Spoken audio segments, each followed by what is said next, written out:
Hello, everyone. I'm Anita. For more than 15 years, I have helped many people in several Asian countries improve their English communication skills. And after meeting thousands of learners, I discovered something very surprising. A person's ability to communicate well in English does not depend mainly on their English level. It depends on their attitude toward English. I have met many people who only know very basic English, yet they can communicate extremely clearly and naturally. One of them is Rohan, a manager at a textile company.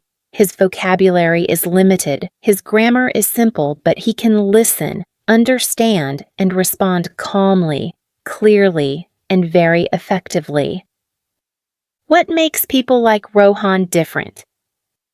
To answer this question, let me tell you a short story.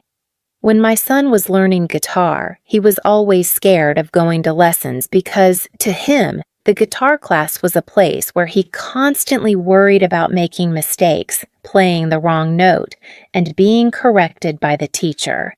Then I realized many Asians enter an English conversation with the exact same feeling, afraid of making mistakes, afraid of being judged.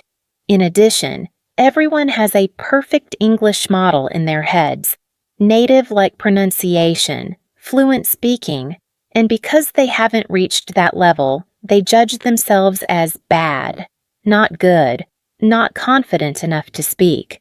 But Rohan is not like that. One day, I accidentally discovered the secret. My computer broke and I had to stop by a gaming cafe to work temporarily. There, I noticed a young guy playing a shooting game.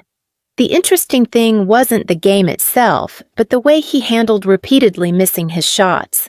He played terribly. A lot of shooting, but very few hits. Yet even with a group of friends standing behind him, he showed no embarrassment or shyness.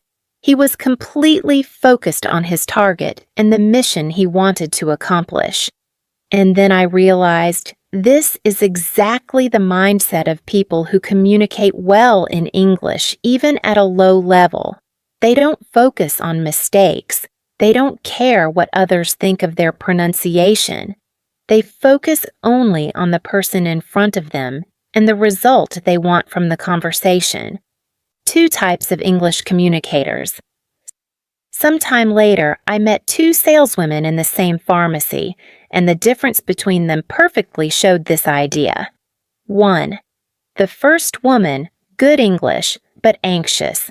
She spoke very fast, explained in circles, and tried hard to speak correctly.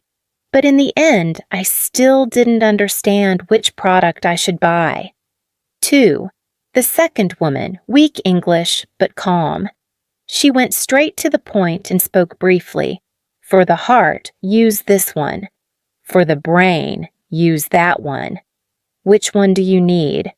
Result: I understood immediately and bought what I needed. Their English levels were different, but their effectiveness was the opposite. Why is this so important?